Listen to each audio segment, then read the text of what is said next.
Olá, caros alunos, tudo bem? Eu sou o professor Anderson e essa é a quarta aula de Literaturas de Língua Portuguesa 1. Antes da gente começar o nosso conteúdo, é importante lembrar vocês de todo o valor, toda a importância que o livro da disciplina tem para um bom aprendizado e para uma boa avaliação. Chegada a última semana da disciplina, da teleaula, e os alunos mandam mensagens, né? Professor, o que eu devo estudar para todas as disciplinas dentro do nosso sistema? É importante demais conhecer, ler todo o livro da disciplina, porque ele é o nosso guia, ele é a base do conteúdo que nós ministramos aqui na teleaula e é a indicação daquilo que vocês têm para estudar, já organizados em sessões, organizados cronologicamente. Portanto, fica aí a dica. É o livro da disciplina que vocês têm que dar mais atenção agora. Tá joia? Vamos começar a nossa aula? Vamos lá para o quadro para ver o nosso conteúdo. Romantismo em língua portuguesa é o título da aula de hoje. O nosso resumo é o seguinte: o romantismo na literatura de língua portuguesa, o romantismo em Portugal e no Brasil, autores e obras do romantismo lusófono. E a nossa competência aqui é refletir sobre a literatura do romantismo, seus autores e obras em Portugal e no Brasil. Então, nosso convite ao estudo é o seguinte: literariamente, parte do século XIX é designado de romantismo, apresentando os mais variados estilos e temáticas, mas pertencentes a uma nova mentalidade, a mentalidade burguesa. Por isso, é um momento em que as formas de apreciação das artes se modificam, tornando-se mais e mais individualistas. Cabe apontar para a importância do gênero do romance, estabelecido até hoje como uma das principais formas de expressão literária. Com certeza, o romance é hoje a principal forma de expressão literária, da contemporaneidade. Nessa aula, você entrará em contato com o romantismo português e brasileiro, conhecendo aqueles que são considerados seus principais expoentes, os autores mais importantes. Conhecimentos prévios, um geralzinho, uma bem superficial, lembrando que romantismo não é uma atitude, não é um modo de agir.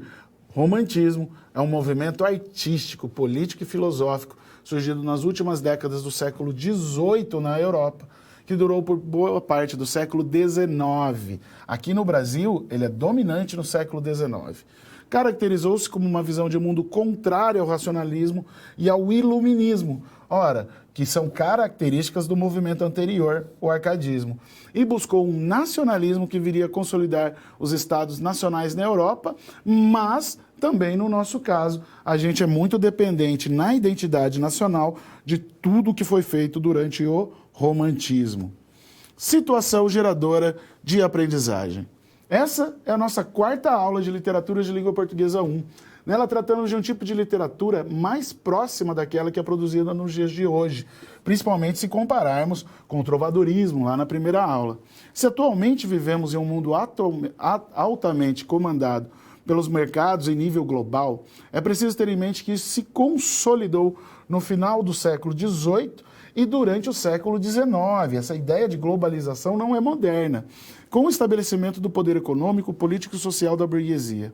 O romantismo é a expressão literária da burguesia dominante do século XIX. Lembrando que ainda hoje a gente fala de uma literatura que é muito voltada para essas questões da individualidade, da expressão pessoal, e o gênero romance que surge lá no romantismo, ele hoje é uma expressão literária fundamental. Se a gente pensar nos grandes escritores da atualidade, boa parte deles são romancistas. A poesia hoje não tem o mesmo espaço que a prosa, mas principalmente a poesia não tem o mesmo espaço que o romance. Esse que é um gênero fundamental do mercado editorial hoje. Ok? Então vamos começar as nossas 3 situações problemas. Vamos primeiro para a cápsula que inicia a situação problema 1. Vamos lá.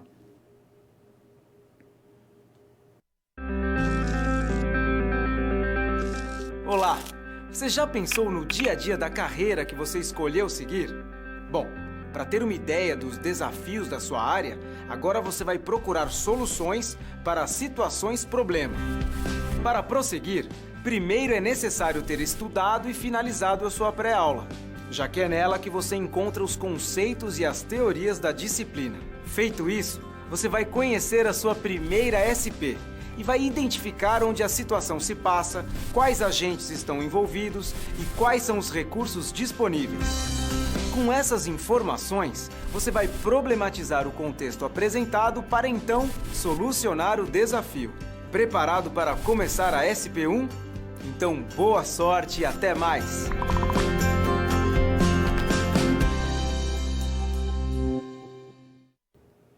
Muito bem. O romantismo, então, é esse momento complexo da história em que a gente vê, inclusive, essa inversão no gosto literário.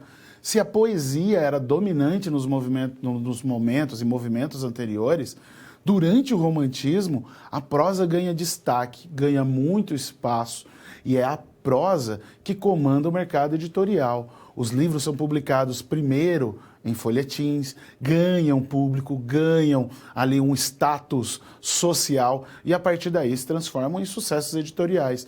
Lembrando, por exemplo, que no caso do Brasil durante o século XIX, a função social dessa narrativa do romance em folhetim era muito parecida com aquela que nós vemos hoje na telenovela. Ela é uma narrativa que reúne capítulo a capítulo e é muito moldada pelo gosto do público. Com o romance, no século XIX, era muito parecido. Obviamente, com a diferença que, não tínhamos televisão, isso é claro, mas além disso, a periodicidade era diferente, né? A publicação não era diária, mas semanal. Durante por uma vez na semana, esse capítulozinho do livro chamava os leitores a continuar e chamava novos leitores. Então, era todo moldado por estratégias de motivação de leitura. Então, existem características aí do nosso romantismo e do romantismo lá na Europa que estão ligadas a essa produção editorial e que é marcada pela prosa muito mais do que pela poesia. E como a professora Joana iria tratar desses assuntos todos lá na sala de aula com os alunos do ensino médio? O que será que ela faria? Vamos lá para o quadro para a gente ver a situação geradora 1. Vamos lá. A situação problema nossa é a seguinte. Na aula introdutória sobre romantismo, a professora Joana resolveu apresentar e trabalhar o gênero romance, uma estrutura literária que se consolidou no século XIX e atualmente é uma das principais formas literárias produzidas, sendo possivelmente um reflexo de um ocidente aburguesado. Lembrando que, ainda que nós tratamos aqui daquilo que é mais evidente, né, que a gente vai pensar na oposição entre Oriente e Ocidente, o Ocidente está mais marcado pela dominação da burguesia, ainda assim, é preciso dizer que hoje há romances orientais muito importantes, ok?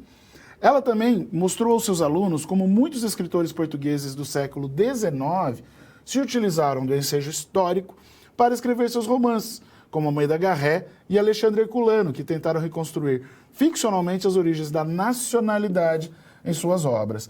Vejam só, quando tratando do romantismo em sala de aula, a questão do nacionalismo e da nacionalidade é fundamental na explicação para os alunos, de modo que eles possam entender não apenas a formação da identidade nacional portuguesa, brasileira, mas também a formação do romantismo e a sua relação com a individualidade, com toda essa ideologia que é aburguesada, ok?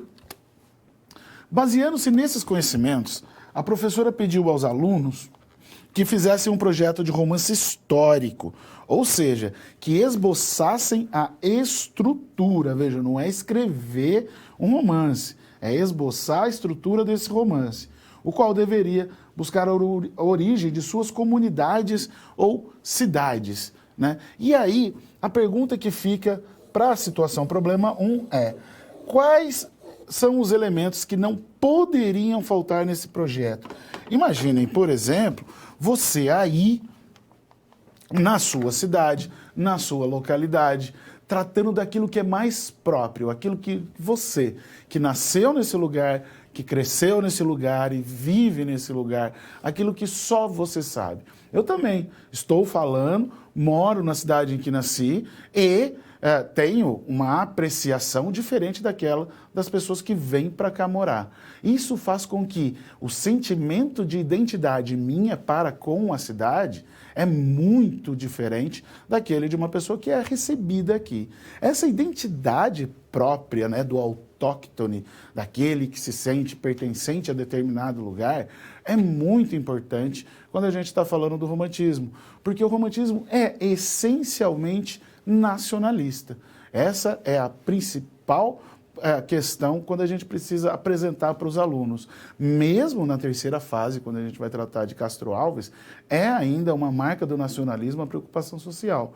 De um modo ou de outro, mais egocêntrico, como na segunda fase, mais preocupado com os ícones da brasilidade na primeira fase, o romantismo é, em todas elas, bastante nacionalista. E aí, a professora Joana, lá na sala de aula, precisa se preocupar em apresentar esses elementos para que os alunos possam entender quais são os elementos da brasilidade, né, da cidadania, da identidade portuguesa. Quais são esses elementos? Para que eles possam reconhecer esses elementos na própria experiência, na vida, na comunidade em que ele está. Ok? Vamos lá para o quadro para a gente começar a problematização, então, da situação problema 1. Romantismo é uma escola literária do século XIX. Surge na Alemanha. Existem alguns historiadores que apontam os poemas de Ossian, na verdade é um pseudônimo de um poeta inglês chamado Macpherson, mas de fato eu concordo com essa versão, que para mim é muito mais sólida, de que o romantismo surgiu na Alemanha num movimento chamado Sturm und Drang, que é tempestade e ímpeto. E vocês podem encontrar muitas vezes também tempestade e tempestuosidade. Essa é uma outra tradução muito comum de Sturm und Drang, que é do alemão. Esse movimento se baseia na emoção exacerbada. Ou seja, a gente não está falando mais daquele controle das emoções como se via no arcadismo, ou ainda uma artificialidade. A emoção aqui tem que ser emoção. E se opõe ao equilíbrio artificial do arcadismo, que é o movimento literário exatamente anterior. Da Alemanha, o movimento se espalha pela Inglaterra e França, alcançando toda a Europa e depois também a América. Então a gente está falando de um movimento que se expandiu muito rapidamente pela Europa e caiu no gosto dos leitores, porque os leitores, de modo geral, pertenciam à burguesia. A estética romântica é burguesa por sua excelência. Pensando que burguesia aqui, a gente está entendendo como a classe social que detém o controle dos meios de produção. Seu contexto histórico nos remete à Revolução Francesa, que levou a burguesia ao poder. Lembram-se? A Revolução Francesa é o fim da monarquia na França e, a partir daí, entra um novo modelo de governo republicano e que tem como guia central a burguesia. Era preciso uma arte que fomentasse esse espírito burguês, individualista, que está ligado ao capital. Assim, o homem romântico defendia uma estética totalmente oposta à Arcade. Marquem isso, totalmente oposta à estética Arcade, considerada uma estética da nobreza. Aqui, valorizando a expressão do sentimento, em oposição à valorização da razão, que era característica consequência do iluminismo que marca o arcadismo. A inspiração poética em detrimento do convencionalismo amoroso arcade. Lembram-se, quando a gente estava falando do arcadismo, era muito importante lembrar que esse convencionalismo é um tipo de artificialidade, é uma estratégia para que as emoções não apareçam. Por isso, a gente está falando de uma estética notadamente marcada pela emoção, pela subjetividade, pelo eu.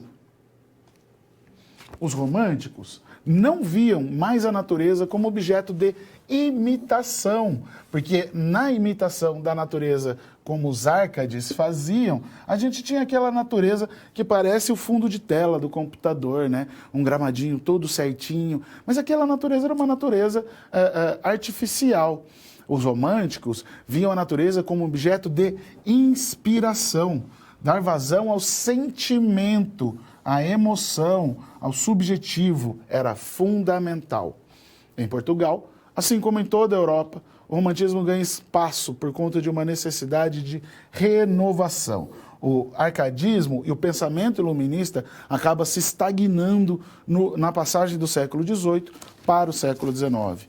O principal nome do romantismo lusitano, com certeza, foi este autor, Almeida Garré, que traz o novo pensamento artístico para Portugal por meio de seu contato com esse poeta fundamental inglês, Lord Byron, que vai influenciar aqui no Brasil, como a gente vai ver, o Álvares de Azevedo. Portanto, a gente está falando de uma estética de autores que influenciam autores muito imediatamente, sem a ideia das academias que movimentavam, por exemplo,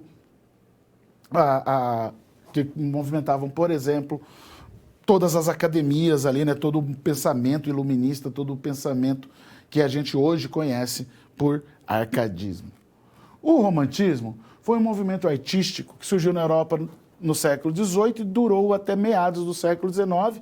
Lembrando que esse meados do século XIX é mais para a Europa. Aqui no Brasil, ele vai durar até um tanto mais na segunda parte do século XIX. No Brasil, o romantismo acaba apenas em 1881.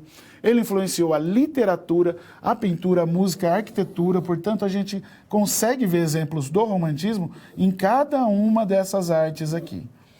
O oposto ao classicismo, racionalismo e iluminismo, esse movimento chegou ao Brasil em finais do século XVIII, mas muito levemente. É importante dizer que, se a gente fala que ele chegou ao Brasil em finais do século XVIII, não quer dizer que o romantismo começa em finais do século XVIII. Lá mesmo em Portugal, existe ainda uma discussão sobre quem inicia o romantismo por conta da Marquesa de Alorna. A Marquesa de Alorna é uma poeta que está relacionada ao arcadismo em Portugal, mas ela é introdutora de um pensamento que lá vai se desenvolver na poesia depois do Almeida Garré.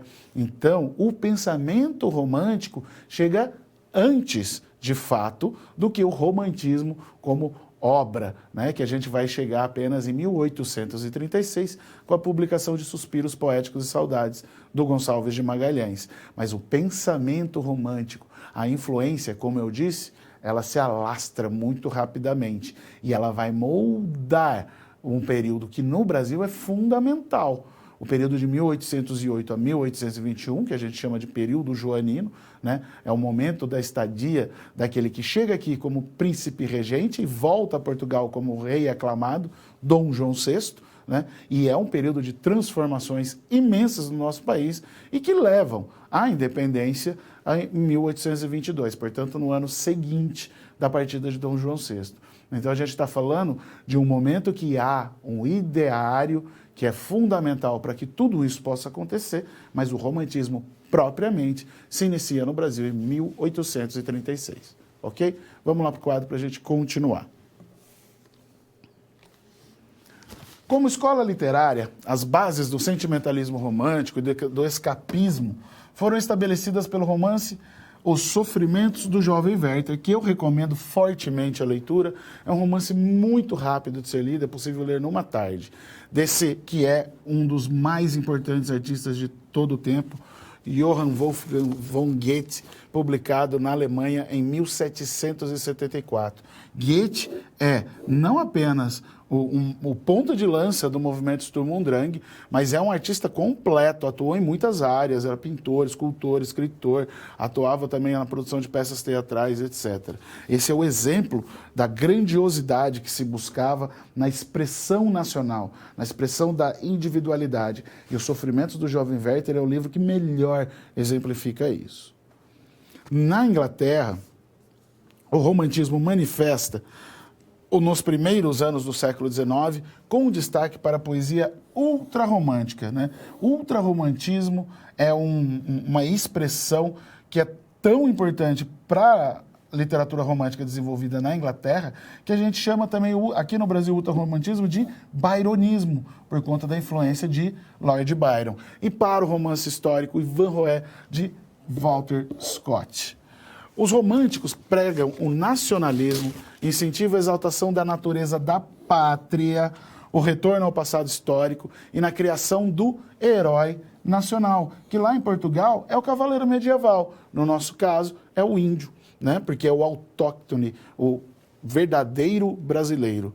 Na literatura europeia, os heróis nacionais são belos e valentes cavaleiros medievais, ok? Até porque todo o ideário da cavalaria que estava posto já lá no trovadorismo é parte dessa recuperação histórica que movimenta o nacionalismo romântico. Ora, se nós estamos falando de buscar a identidade, é natural que se volte ao passado. Nós, quando buscamos saber quem somos, perguntamos quem era meu avô, quem era meu bisavô, de onde eles vieram. A própria tentativa de organizar uma árvore genealógica é uma busca pela própria identidade, e não uma busca por nomes que estão no passado. É saber quem nós somos. Então o romantismo faz algo muito parecido. Lá em Portugal, essa busca vai ter como resultado o cavaleiro medieval, que é um personagem que tem como características, né, a bondade, a dignidade, ele é fiel aos seus juramentos. No geral, ele é um religioso, né, na história da cavalaria, principalmente se a gente pensar, por exemplo, em cavaleiros templários, a gente está falando de monges, né, que atuavam como soldados, mas ainda assim monges religiosos, clérigos. Portanto, a gente está falando de uma valorização de uma ideia. Portanto, é um personagem tornado ideia, é um personagem idealizado. Ele não é o que os cavaleiros eram de fato. Ele é uma recuperação histórica que tem por necessidade, objetivo, a formação da identidade nacional. Portanto, vai estar valorizando aquele elemento do passado. Vamos lá para o quadro para a gente continuar agora vendo as características do romantismo. Aqui a gente sintetiza, né, no próximo slide, algumas dessas características fundamentais do romantismo. Oposição ao modelo clássico, que é a marca do arcadismo. Estrutura do texto em prosa longo, no geral, a gente já falou isso, né? Esses textos em prosa são longos se comparados a outros modelos em outros momentos. O desenvolvimento de um núcleo central dessa narrativa, né? E esse núcleo central está voltado para a composição do herói, sua relação com o seu espaço, com o seu povo. Narrativa ampla, refletindo uma sequência de tempo, porque na modernidade a ideia de tempo ganha importância, ganha valor, e no romantismo, naturalmente, né? Pensem, por exemplo, o que era o universo do trabalho antes da Revolução Industrial e o que é o universo do trabalho depois da Revolução Industrial e a instauração das jornadas de trabalho nas fábricas. Portanto, essa narrativa, ela reflete uma sequência de tempo. O indivíduo passa a ser o centro das atenções. Por isso a gente fala muito de individualismo. Muitas vezes pode ser chamado, inclusive, de egocentrismo, ok? Sentimento de um público consumidor. Eu falei que é muito importante o mercado editorial para a formação do público leitor, e o folhetim é fundamental nesse momento, justamente porque barateia, né, o consumo de literatura, e a literatura passa a circular em espaços que antes não eram abertos à produção artística escrita. Uso de versos livres e versos brancos, portanto, uma literatura mais livre mesmo das amarras e dos moldes clássicos, um sentimentalismo e a supervalorização das emoções pessoais. Pensem que isso não é exagero, é uma supervalorização mesmo. A gente está falando que aqui o indivíduo é mais importante do que em qualquer outro momento da literatura. Exaltação do nacionalismo como uma expressão da individualidade, né? De fato, o nacionalismo não é uma expressão da coletividade, é uma expressão da individualidade, da ideia de que se pertence a um grupo, contudo, esse grupo é caracterizado pelos mesmos elementos. E aí a gente está falando de uma extensão do individualismo, uma extensão dessa valorização do indivíduo, que é característica do romantismo. Idealização da sociedade, do amor e da mulher. O principal aqui é que o romantismo está longe daquilo que a gente entende como realidade. Ele se apoia na realidade, mas ele é construído em torno de ideias. Portanto, quando a gente está falando do cavaleiro medieval lá em Portugal, nas obras do Alexandre Herculano, a gente não está falando de um cavaleiro medieval historicamente marcado, datado por características que seriam elementos tirados de estudos de história. Não, a gente está falando de um cavaleiro idealizado, tornado ideia. O mesmo se aplica à ideia do índio aqui no Brasil, né? Quando a gente está falando de uma Iracema, por exemplo, a gente está falando de uma indígena que fala português. Se você voltar agora no livro, vai perceber que desde o primeiro momento ela fala português. No primeiro contato com Martim, o português, ela já fala português. E isso é um problema que não é apenas de coerência, mas é resultado da idealização do índio durante o nosso romantismo. A criação de um herói nacional, aí eu já falei para vocês sabem, o nosso herói nacional é o índio, no caso dos portugueses, o cavaleiro medieval, né? São figuras estáticas e que têm valores muito próprios. Subjetivismo e egocentrismo, a valorização do subjetivo, a valorização do eu, né?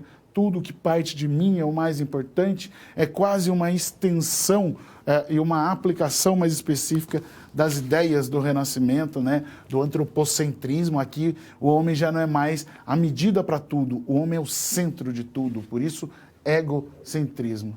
Saudades da infância, que é um tipo de fuga da realidade, né? Voltar à infância é como voltar à realidade, voltar, sair do lugar onde você está, e por isso a gente vai ter poemas fabulosos no romantismo sobre a infância, como no nosso caso, Casimiro de Abreu, Meus 8 Anos, é um poema fantástico, e que a infância se mostra como um lugar de fuga, como é a natureza, como é a morte. A morte surge, e é essa a marca principal do sofrimento do jovem Werther, do Goethe, que a gente falou que inaugura o romantismo lá na Alemanha. É um livro marcado por um suicídio no final, é um spoiler, né? Mas é um spoiler de um livro que foi publicado no século XVIII, portanto né, já passou um tempo.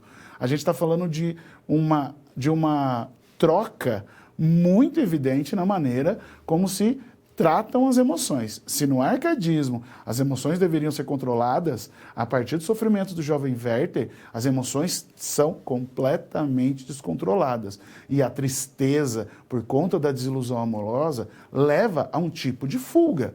No caso do sofrimento do jovem Werther, é o suicídio. E aí, quando a gente está falando desse livro, pode parecer uma história muito simples, uma história que se encaixaria até na atualidade, né? Uma história de alguém que não teve apoio, de alguém que não teve reconhecimento, muito menos não teve, né, a reciprocidade do amor. Então, não é nada novo. Acontece que quando ele foi publicado, e ele causou uma onda de suicídios na Europa. O encontro dessa narrativa, que nunca tinha sido contada daquele modo, leva as pessoas a assumir aquilo como uma postura. E Goethe mesmo, esse grande artista, viveu até mais de 90 anos de idade. Então, não é uma questão dos autores, é uma construção de uma ideia. Idealização e nacionalismo são as palavras fundamentais para entender o romantismo. Ok? Vamos lá no quadro para a gente continuar. O romantismo em Portugal tem como marco inicial a publicação em 1825 do poema Camões, escrito por Almeida Garré.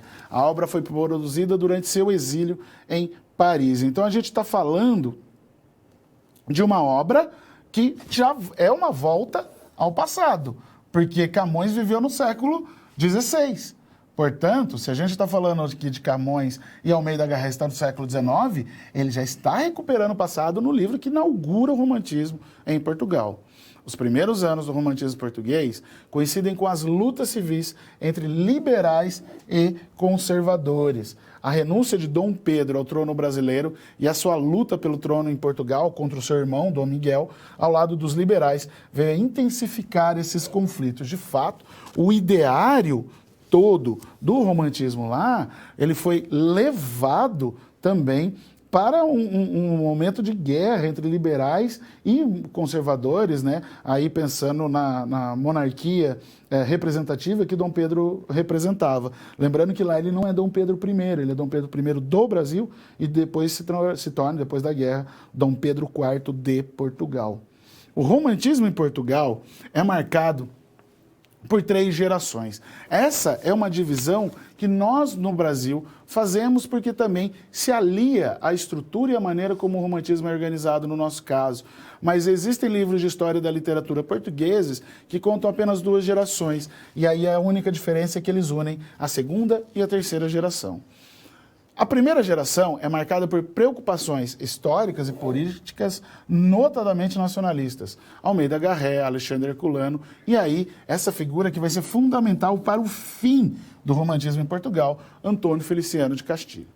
Segunda geração, marcada pelo baironismo, o egocentrismo, né? O exagero das emoções. Camilo Castelo Branco e Soares de Passos são fundamentais nesse momento. E aí, na terceira geração, já uma aproximação com o realismo. E aí nós teremos esses 2 escritores, João de Deus e Júlio Diniz.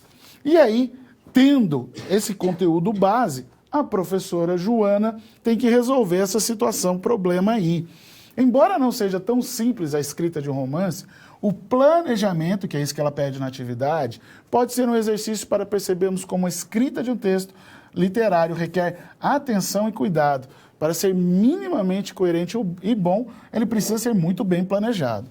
Um projeto de romance deveria contar, então, pelo menos com a definição do foco narrativo, se ele será narrado por mim ou por outra pessoa, o enredo, que história nós contaremos, quais são os fatos dessa história que serão contados, quais não serão contados, o tempo, quando ela ocorre, quanto tempo ela demora para ocorrer, o espaço onde ela ocorre e as personagens, quem participa dessa história. Portanto, os elementos da narrativa são fundamentais aí para o desenvolvimento da atividade. Para o planejamento de um romance histórico, o enredo deveria necessariamente ter relação com algum acontecimento histórico e todos os outros elementos, tempo, espaço, personagem, serem coerentes com a escolha desse evento. Por isso, lá no começo, eu estava falando que para aqueles que são autóctones, que moram no lugar, de fato, são aqueles que melhor conhecem a história do lugar. Não é necessário morar no lugar para poder contar a história dele. Mas se você mora, você parte dessa história. E isso dá um sentimento de pertencimento muito diferente, que molda uma percepção mesmo do lugar onde nós estamos. E aí a professora Joana iria trabalhar esses elementos que são próprios da narrativa, aí com a valorização daqueles que são mais ligados à história e às características do lugar onde os alunos moram. Ok? Encerramos aqui a situação problema 1. Vamos lá para o quadro para a gente ver a cápsula da situação problema 2. Vamos lá.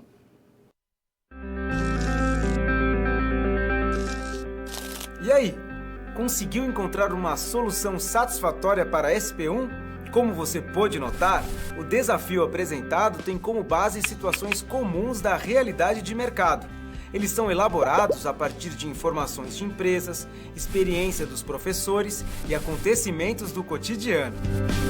Isso significa que antes mesmo de você se formar, além de todo o conhecimento teórico, você já está em contato com a realidade do seu futuro profissional. Ah, e caso surja alguma dúvida, acesse o fórum e envie a sua pergunta, ok? Confere agora a SP2.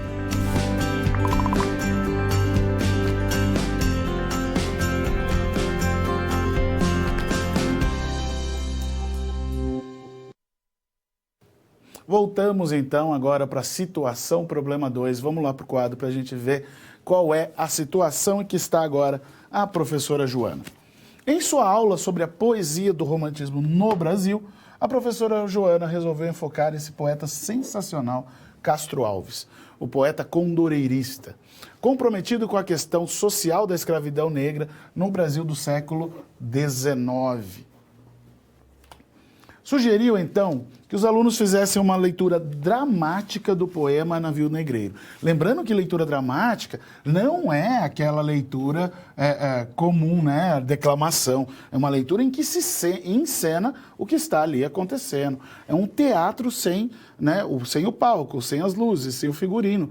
Mas ele precisa da expressão corporal, portanto, uma leitura dramática evidencia significados que a declamação não evidencia. E a partir disso, que eles escrevessem um relato e explicitassem quais as características do texto de Castro Alves que mais se destacaram. gerando emoção ou efeitos de sentido que eventualmente não apareceriam numa leitura silenciosa, como exemplifiquei agora. Quais elementos você apontaria como importantes na geração de emoção numa leitura dramática de Navio Negreiro, esse poema que é tão importante? Aqui a gente já pode dar um caminho, né, para a resolução desse problema. Primeiro, pensar que a gente está tratando de um assunto fundamental, uma dívida histórica. O Brasil foi marcado por quase 400 anos de escravidão, né? A gente está falando de 1500 até 1884, em alguns casos, até 1888 em alguns outros. E quando a gente fala de escravidão contemporânea, né, de maus tratos, esse tipo de coisa. Então, é um país marcado historicamente pela escravidão. E aí a professora Joana, na sala de aula, não vai tratar apenas de versos. Para fazer essa leitura dramática, é preciso tratar da dor, tratar da dificuldade, de tudo aquilo que compõe o sofrimento do povo africano sendo trazido em grilhões para o Brasil, e é o que fala o poema do Castro Alves. É um belíssimo poema e que é um ótimo momento para suscitar a discussão e aproveitar, né, que a gente faz com um texto grandioso, ok? Vamos lá para o quadro para a gente continuar. Vamos então à problematização. No Brasil, o momento histórico em que ocorre o romantismo tem que ser visto a partir das últimas produções árcades, caracterizadas pela satírica política de Gonzaga e Silva Varenga, né, que acabaram pagando muito caro por conta dessa sátira, bem como as ideias de autonomia comuns naquela época e que marcam, por exemplo, né, a Conjuração Mineira. Em 1808, com a chegada da corte, o Rio de Janeiro passa por um processo intenso de urbanização, tornando-se um campo propício à divulgação das novas influências europeias, e a colônia caminhava no rumo da independência. Lembrando que, a partir de 1808, nós não somos mais colônia, nós somos parte do Reino Unido de Portugal e Algarve. Portanto, nós perdemos a condição de colônia em 1808, mas nos tornamos independente apenas em 1822. Após 1822, cresce no Brasil independente o sentimento de nacionalismo, o que é natural. Busca-se o passado histórico, exalta-se a natureza da pátria, porque é um elemento que já estava nos documentos da nossa história, na realidade, características já cultivadas na Europa que se encaixavam perfeitamente à necessidade brasileira de ofuscar profundas crises sociais, financeiras e econômicas que marcam a nossa história em todos os tempos. Um dos fatos mais importantes do romantismo foi a criação de um novo público, uma vez que a literatura torna-se mais popular, né? Popular, acessível economicamente, o que não acontecia com os estilos de época, características clássicas, até porque estavam distanciados dos desejos, das intenções populares. Surge o romance, forma mais acessível de manifestação literária. Junto do romance, a gente tem também o conto, que é uma forma muito valorizada hoje em dia, mas a gente não pode comparar aí com o romance, que ele ganha mesmo destaque. O teatro ganha novo impulso, abandonando as formas clássicas, e aí cai no gosto popular mesmo, né? A comédia de costumes, como a gente vai ver. Quanto ao conteúdo, os românticos cultivavam o nacionalismo, que se manifestava na exaltação da natureza da pátria, no retorno ao passado histórico, na criação do herói nacional, né? No caso brasileiro, eu já disse, é o índio, e no caso português, o herói medieval, o cavaleiro medieval. Da exaltação do passado histórico veio o culto à Idade Média, que além de representar as glórias e tradições do passado, né, especialmente, particularmente no caso de Portugal, também assume o papel de negar os valores da antiguidade clássica. Portanto, a valorização da medievalidade, desses aspectos que são mais populares, é uma contrariedade àquilo que se valorizava no arcadismo. Portanto, é imensamente uma oposição entre romantismo e arcadismo. Da mesma forma, a natureza, ora, é a extensão da pátria, ora, um prolongamento do próprio poeta e do seu estado emocional, naturalmente. Um refúgio à vida atribulada dos centros urbanos do século XIX. Portanto, a gente está falando de uma sociedade, de uma cidade, de um ambiente que se transforma e que, por isso mesmo, também muda a maneira com que se sente o poeta, com que as pessoas se sentem. A produção romântica foi rica e vasta, tanto em outros países quanto aqui, tanto em prosa quanto em versos, ainda que a gente dê essa noção de que a prosa suplantou o verso a partir daí.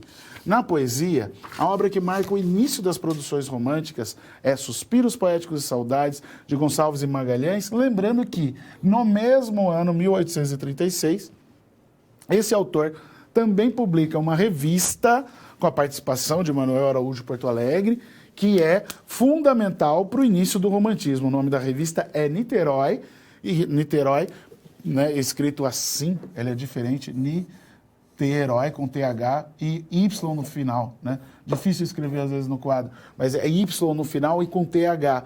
E ela pode ser encontrada digitalizada na versão original na internet, então fica aí a dica para vocês, tá? Essa revista também é fundamental, ela foi publicada quase que em conjunto com esse pequeno livro de poemas de Gonçalves de Magalhães. No nosso caso, a poesia romântica é dividida em 3 gerações: a indianista, a ultrarromântica ou baironista e a condoreira, essa mais preocupada com os aspectos sociais. Enquanto isso, né, a gente tem aí os principais autores. Indianista é Gonçalves Dias, com certeza.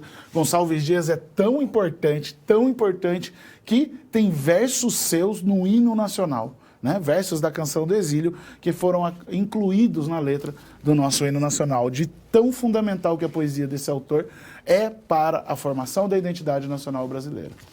Ultrarromântica, Álvaro de Azevedo, eu já tinha apontado, esse é o nosso mais importante autor ultrarromântico, o nosso mais importante representante do baironismo. E quando morreu tão jovem, era um autor que já sabia tudo de literatura.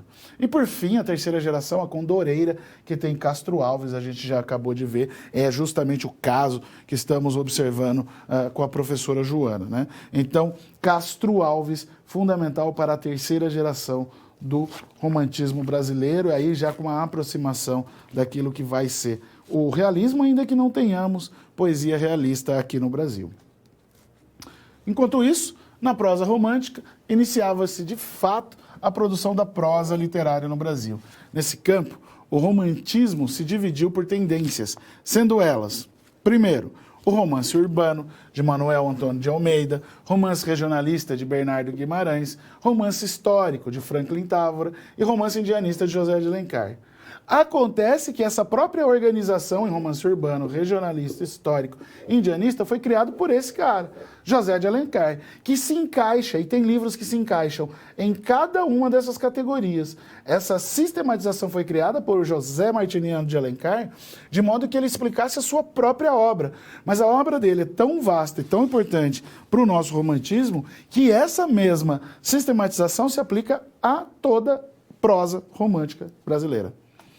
Em relação aos aspectos formais, a literatura romântica é desvinculada dos padrões do classicismo. Ela é oposta ao classicismo, caracterizando-se pelo verso livre, enquanto no classicismo, no arcadismo, nós temos uma métrica muito rígida, sem métrica, e pelo verso branco, sem rima. Características como o subjetivismo e o sentimentalismo não podem ser separadas da estética romântica, pois estiveram presentes em toda ela, tanto na prosa quanto na poesia. Mesmo que nós damos espaço e destaque para a crítica social de Castro Alves, aqui nós precisamos explicitar que a obra dele é muito marcada pelo sentimentalismo, ainda que seja um sentimentalismo diferente daquela idealização da primeira e da segunda fase. As principais características da literatura romântica no Brasil são o rompimento com a tradição clássica, que aqui é marcada principalmente por Cláudio Manuel da Costa e Tomás Antônio Gonzaga, o amor platônico, esse amor distanciado, esse amor tornado ideia. Não é um amor realizado, é um amor que só existe na ideia, por isso idealismo. E aí, mais uma vez, a mulher se torna ideia, se torna ideal. A idealização da mulher vocês encontram como característica em qualquer manual, apostila de literatura que trate do romantismo. subjetivismo e egocentrismo, como já vimos, e aqui, no nosso caso, o que há de mais particular, de fato, é o indianismo, aquilo que é muito, muito nosso, ok? Além disso, nacionalismo e ufanismo, né? A celebração da pátria, o culto à natureza, nesse caso, o culto à natureza não é aquela valorização da natureza artificial do arcadismo, mas a natureza como ela é. Sentimentalismo exacerbado, portanto, nessa ideia de que os sentimentos, eles movem os seres humanos e por isso mesmo o sentimentalismo exacerbado, ele aflora a identidade dos personagens, né? E aí ele também consegue aflorar o sentimento dos poetas. Maior liberdade formal, muito maior liberdade formal, a religiosidade, principalmente lembrando que aqui a gente fala de um momento de recuperação, valorização do marianismo no Brasil, e muitas obras do romantismo abordam essa característica.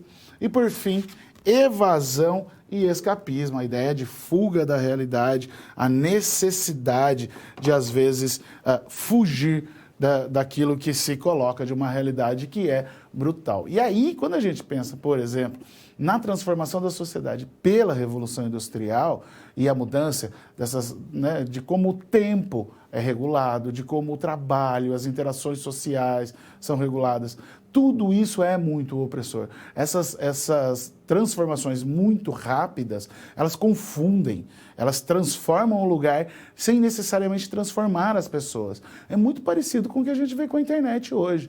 A gente sabe que pessoas bem mais velhas têm uma dificuldade imensa em tratar com a internet. Vejam que eu falei bem mais velhas, né?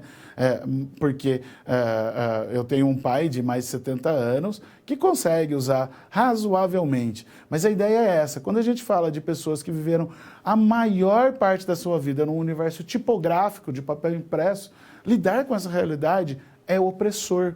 Então, as transformações que acontecem durante o romantismo também elas oprimem e colocam esse estado de tédio, esse estado de desgosto, de tristeza, de irrealização, e que a ideia, o sonho, a fantasia se tornam mais confortáveis, aconchegantes e importantes do que a realidade concreta, que não é agradável, ok? Vamos lá, quadro, para a gente ver a resolução do problema da professora Joana. Nesse caso, a resolução contaria com muito da subjetividade dos espectadores da leitura dramática, porque quando a gente faz uma leitura dramática, como eu disse, é uma encenação do que está sendo lido, portanto, é preciso pessoas para assistir. Você não vai encenar para ninguém. Então, depende da subjetividade aqui dos espectadores da leitura do poema de Castro Alves. No entanto, possivelmente, um elemento importante seria a sonoridade do poema. O ritmo e as rimas do navio negreiro podem reproduzir a sonoridade do gemido dos negros no navio, bem como o açoite sofrido por eles. E aí a gente vê a genialidade do poeta, que traduz esse sofrimento em artifícios poéticos, né, que remetem aos sons desse navio negreiro. As metáforas também podem ser apontadas como importantíssimas no aprofundamento da compreensão da situação pela qual passavam os seres humanos traficados até o século XIX em navios. E aí, por metáfora, a gente pode tratar tanto de elementos que são parte do nosso cotidiano, no jornal, lembre-se, falei da escravidão contemporânea e, portanto, aí a gente pode utilizar, inclusive, vídeos que mostram pessoas em situação análoga à escravidão tratando daquilo. Mas aí, comparar com os relatos escritos daquele momento. Então, de qualquer modo, a utilização de metáforas aqui é, de fato, a ideia de se fazer comparações. Também podem ser feitas comparações com filmes, né? Por exemplo, nós temos filmes fantásticos que tratam da escravidão nos Estados Unidos, mas questionar a falta desses filmes na nossa produção cinematográfica também é um ponto de partida muito legal para esse debate crítico, né? Que levaria, né? A leitura do poema naturalmente levaria a um debate crítico que é muito importante. Por quê? Porque se vocês lembrarem as estratégias da professora Joana em todas as situações e problemas até agora, Todas elas são de trazer a literatura para o cotidiano dos alunos.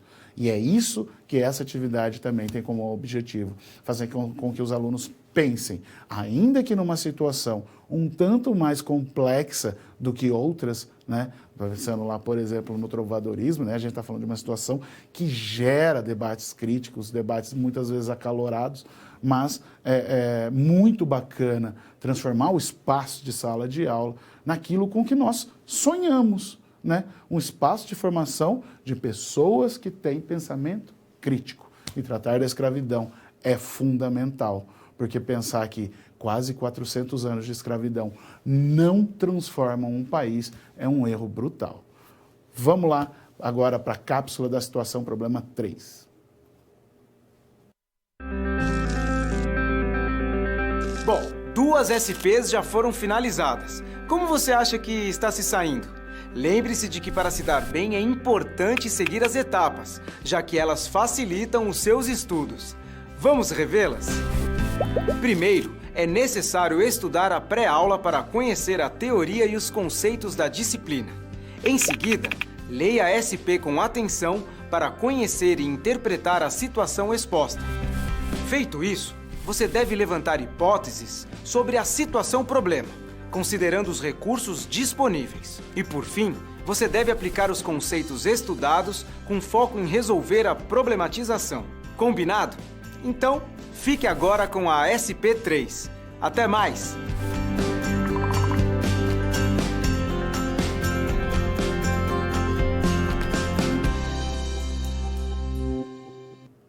Voltamos então agora com a situação problema 3.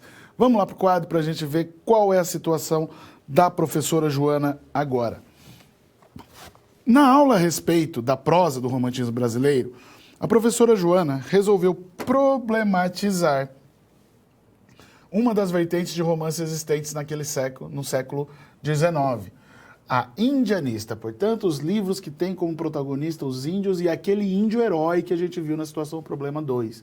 Para isso, explicou como José de Alencar construiu Peri e Iracema, né? São de 2 livros diferentes, né? A gente fala de Peri e Ceci, né? A gente está falando do Guarani, e Iracema é título homônimo, né? Iracema, a lenda da criação do Ceará. 2 personagens indígenas aos moldes europeus de heroísmo e bondade, e sua relação amistosa com o colonizador. E a gente sabe que nem sempre a relação do índio com o colonizador português foi amistosa. Decidiu, então, trazer uma obra plástica de um artista indígena contemporâneo para que os alunos conseguissem fazer algumas análises.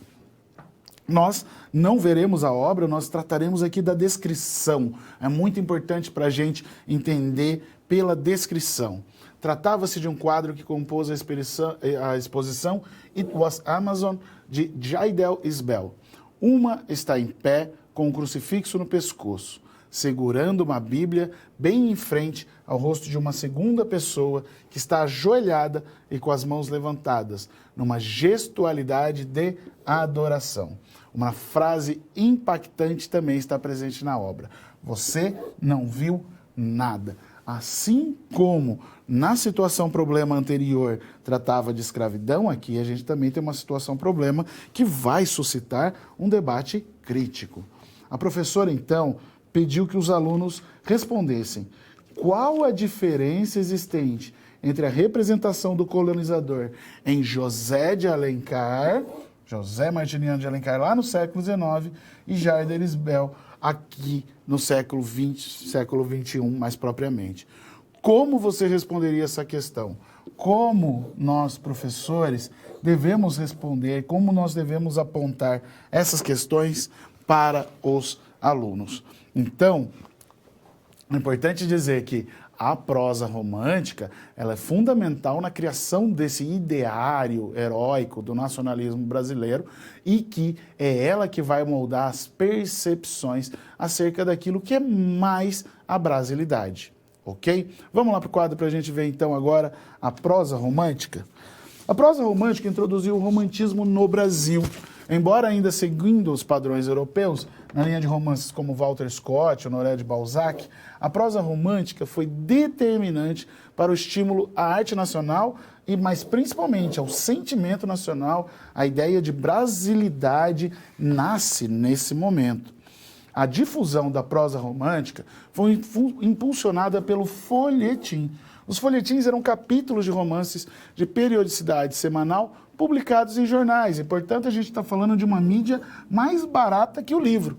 Por meio deles, o romance tornou-se extremamente popular, tão popular quanto as telenovelas são hoje, e por ele, o sentimento de democracia aflorado no país foi alastrado. A ideia de que se poderia influenciar, e quando a gente pensa na história do Brasil, mesmo no momento da regência, a gente tem um momento, né, de expressão política e é muito próximo da democracia, ainda que não seja de fato. Com o folhetim, a literatura passa de bem destinado à aristocracia e ultrapassa a exclusividade da nobreza. Portanto, ela pode chegar agora até o povo. E isso é um dos maiores méritos da prosa romântica. Surgem os primeiros consumidores da produção literária e a literatura é expandida ao leitor comum. E é pelo folhetim que a prosa do romantismo alcança sucesso que obteve no Brasil. O sentimento de nacionalismo no romantismo contribuiu para valorizar o Brasil e o desvinculou da influência impositiva da arte portuguesa. É muito importante lembrar aqui que a gente também está falando de um momento de troca da bússola cultural artística do nosso país. Se até o começo do romantismo, né, quando acontece a nossa independência, nós valorizávamos demais, porque éramos parte de Portugal, a produção dos artistas de Portugal. Depois do romantismo, não. Há uma tendência à valorização à cultura e à estética francesa. Se no campo do comércio o século XIX é o século inglês no Brasil, no campo da cultura, a gente deve dizer que o século XIX é o século francês no Brasil.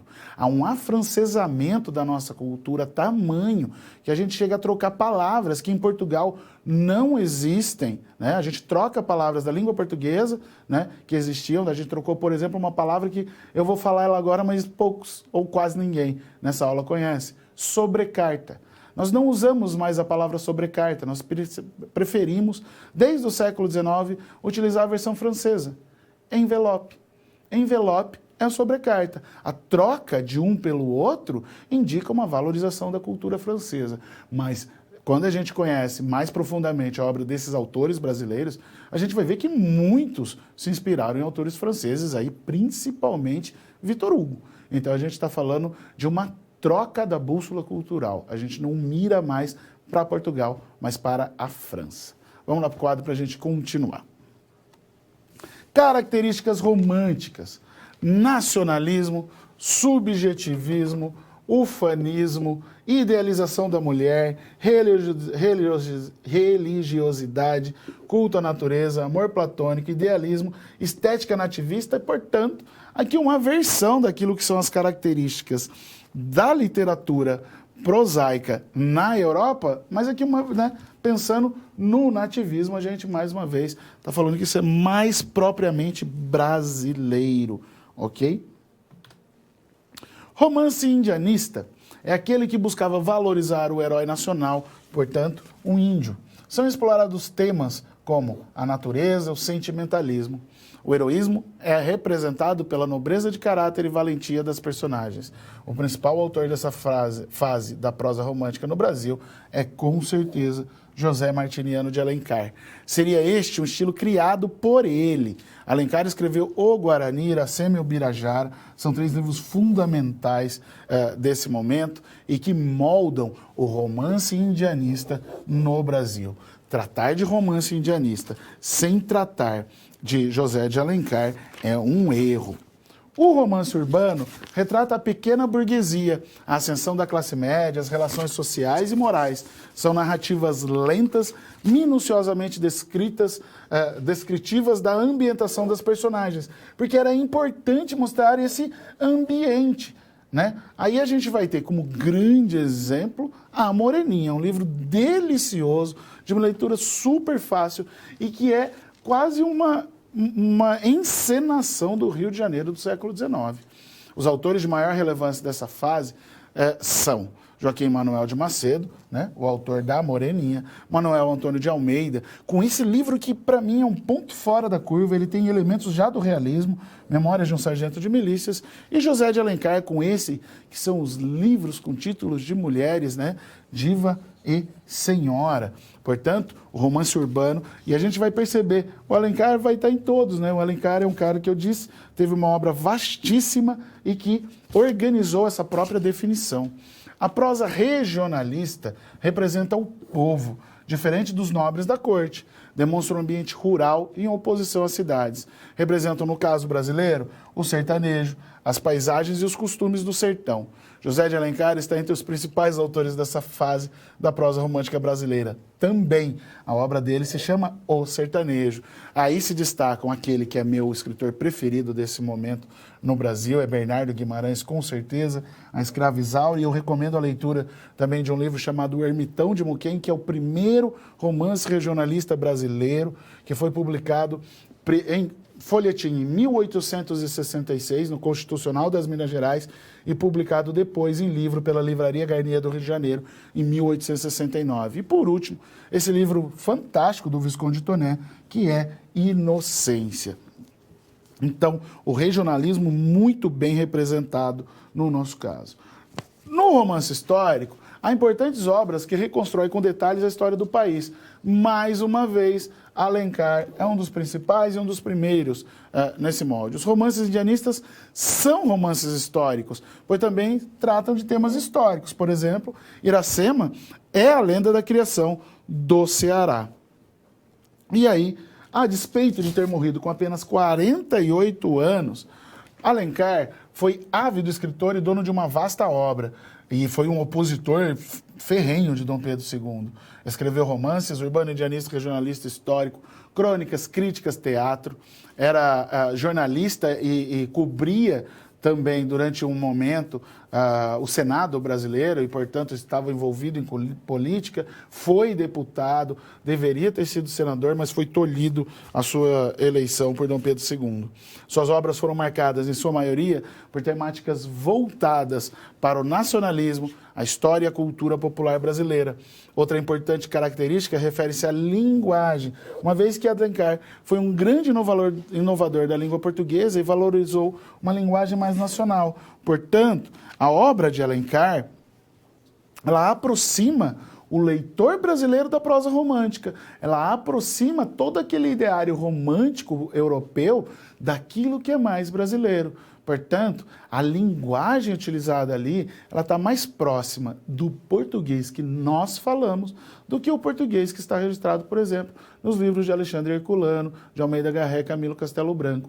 Portanto, a gente está falando de um autor que está preocupado com a expressão literária nacional e mostrar que ela é diferente de outras expressões literárias na mesma língua, mas principalmente aí um distanciamento da expressão literária que é feita em Portugal por conta da questão colonizador, né? Quando nós nos sentimos livres, estamos de fato livres, não vamos adorar e celebrar aquele que subjugou o Brasil e colonizou durante tanto tempo. Então, essa troca desse ambiente, desse pensamento, né, olhando agora para a França e não mais para Portugal, é resultado próprio da independência. Tá joia? Vamos lá para o quadro para a gente continuar e ver como que a professora Joana resolveu essa situação. Para responder a essa questão, cabe entender a diferença básica daqueles que compõem as obras em jogo. De um lado, José de Alencar, branco, representando o indígena, se utilizando do modelo de bom selvagem, que é o modelo estabelecido por Jean-Jacques Rousseau, um pensador muito influente nesse momento. Do outro, Jair Derisbel, indígena, representando os povos originários como vítimas de uma colonização impositiva e violenta, sem aquela ideia de que a gente está falando de um encontro perfeito entre grupos sociais diferentes. Sendo assim, enquanto Alencar trata os colonizadores europeus como um modelo a ser seguido pelos indígenas, já que seria o parâmetro da civilização, e esse é o pensamento geral no momento da colonização, de que eles estavam fazendo uma bondade, trazendo a civilização para os territórios ocupados por indígenas ou desocupados da cristandade. Isbel mostra a deformação cultural trazida pela evangelização indígena. Evangelização indígena que acontece ainda hoje, por isso é tão importante o quadro. Em seu quadro, o religioso carrega a Bíblia, impondo-se sobre o indígena, o qual praticamente se desmonta diante da situação, né? Se sente, portanto, indefeso.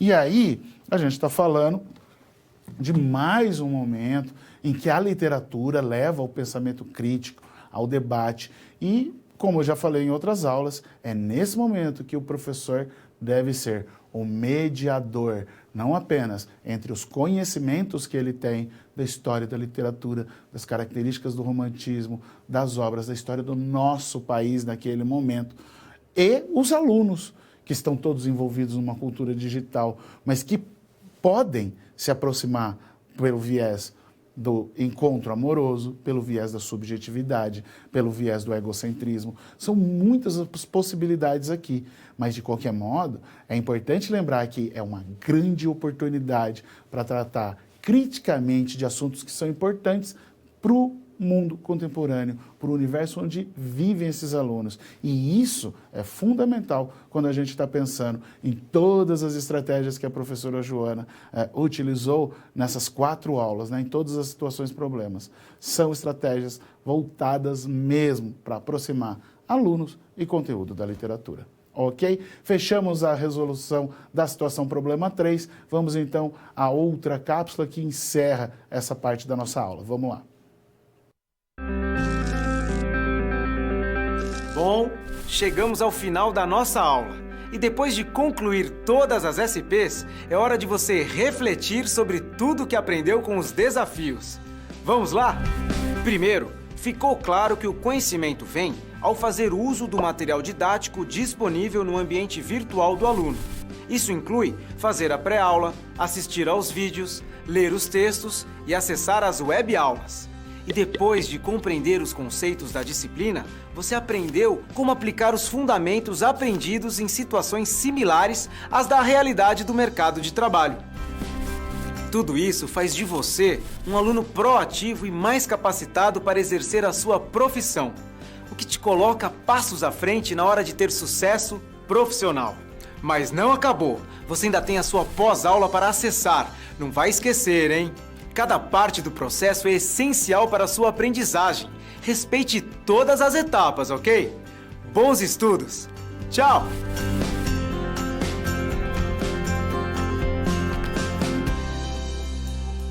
Voltamos aí, então.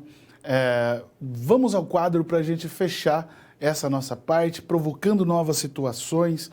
Como vimos, a origem da literatura brasileira está intimamente ligada à nossa independência lá em 1822 e, naturalmente, à valorização dos elementos da identidade nacional. E aí fica uma pergunta: você acredita que a literatura brasileira produzida na atualidade também carrega esses mesmos elementos de brasilidade? A pergunta geral é, né? E esse é o papo com o professor, né? A ideia é, hoje, nós temos a mesma valorização que nós tínhamos no século XIX. A valorização que se fazia do Brasil no século XIX, ela é um tipo de valorização da pátria verdadeira? Quando a gente pensa no índio, quando a gente pensa na representação romântica, a gente está tratando da realidade? Apresentar para o aluno aquilo como realidade é um problema, porque os nossos alunos, eles têm uma maneira diferente de enxergar o mundo, justamente porque tem ferramentas de busca que nós, né, eu não tinha quando tinha a idade deles, e isso faz com que eles sejam já naturalmente mais críticos. Acontece que a gente sabe que eles precisam sim de um guia, de uma mediação, porque caso contrário eles vão entender muitas coisas muito erradas, né? Tratando, portanto, do nacionalismo durante o período romântico, a gente sabe que o ufanismo é uma coisa muito errada. O ufanismo faz com que nós pensemos que somos melhores do que todos e todos são piores do que nós e, portanto, nada que pertence aos outros nos interessa. Nada que pertence à cultura de outros países nos interessa. Ora, o prato mais consumido no Brasil, pensando verdadeiramente, é a pizza, né? Não é brasileiro. Então a gente está falando aí de uma realidade que é multicultural. E o ufanismo romântico, por exemplo, foge a essa, que é uma outra característica do que a gente entende como brasilidade, mas que é desenvolvida a partir de pensadores do começo do século XX. Então, discutir isso com os alunos precisa de uma preparação. Do mesmo modo que precisa de uma preparação para avaliação dessa disciplina. E aí eu retomo o recadinho lá no começo da aula. É muito importante que vocês estudem pelo livro da disciplina, que vocês tomem o livro da disciplina como guia dos conteúdos aqui ministrados. É ele que fundamenta as aulas e é ele que fundamenta nossas atividades. Tá joia? Eu vou deixar aqui o meu abraço, nós vamos para o vídeo que encerra essa aula de hoje. Desejo a vocês uma boa avaliação e que seja um ótimo semestre para todos. Valeu! Iracema, Memórias Póstumas de Brás Cubas, Macunaíma, Fogo Morto. Essas são algumas das obras de arte mais representativas da cultura brasileira. Em comum, elas têm o fato de serem romances. Esse gênero diz respeito aos textos em prosa, que constroem um enredo com tempo, espaço, personagens e foco narrativo a partir de um determinado ponto de vista. O romance é uma forma tão consagrada que parece ter sempre existido. Na verdade, ele é uma invenção recente. Nasceu no século XIX, durante o período conhecido como Romantismo. Artisticamente, é difícil definir o romantismo, pois ele trouxe uma variedade muito grande de temáticas e estilos. Na época do seu desenvolvimento, teve início um processo mundial de individualização da obra de arte, que seguia a lógica de ascensão da burguesia. A nova configuração social modificou a relação entre escritor e público. Houve um aumento e uma valorização da leitura solitária de obras, intensificada pela popularização dos jornais e do livro impresso. No Brasil, o romantismo teve início após o processo que levou à independência. O clima de fundação de um novo país contribuiu para que a literatura feita aqui, tanto prosa quanto poesia, pela primeira vez refletisse a ideia de uma nação brasileira. Por isso, na sua primeira fase, a poesia romântica brasileira trabalhava questões indígenas, numa tentativa de recuperar a origem do país. Já na segunda fase, a poesia romântica foi afetada pelo mal do siècle e pelo byronismo, cultivando o pessimismo e o subjetivismo. Álvares de Azevedo foi um dos grandes poetas dessa segunda fase. Seus principais temas eram a fuga da vida, o sonho, a depressão, a morbidez e a boemia. A terceira fase da poesia romântica brasileira é chamada de condoreirista, já que o condor, a ave que dá nome a esse momento, possui uma visão bastante aguçada. Isso significava que o poeta, assim como o pássaro, deveria ser capaz de observar a sociedade de forma sagaz e apurada. Castro Alves foi o mais significativo poeta desse momento, tematizando a questão da crueldade que envolvia a escravidão africana e negra em territórios brasileiros. Mas foi na prosa que a literatura brasileira teve seu maior compromisso com um projeto nacionalista. Os romances brasileiros do século XIX ampliaram a visão do Brasil e do brasileiro, construindo um imaginário múltiplo a respeito do país e proporcionando uma ideia nacional, ainda que bastante idealista. Nesse contexto, José de Alencar pode ser considerado um dos principais nomes do romantismo brasileiro, uma vez que ele transitou por diferentes tipos de construção de prosa. Além de José de Alencar, ainda existem diversos expoentes do romantismo brasileiro que você pode pesquisar e conhecer suas obras, como Joaquim Manuel de Macedo, Bernardo Guimarães, Franklin Távora, Manuel Antônio de Almeida e Visconde de Toné. Você pode até conhecer os fatos mais pontuais do romantismo brasileiro, mas somente lendo os romances da época é que você vai de fato compreender a essência dessa literatura tão importante na formação da identidade nacional. Bons estudos e até mais!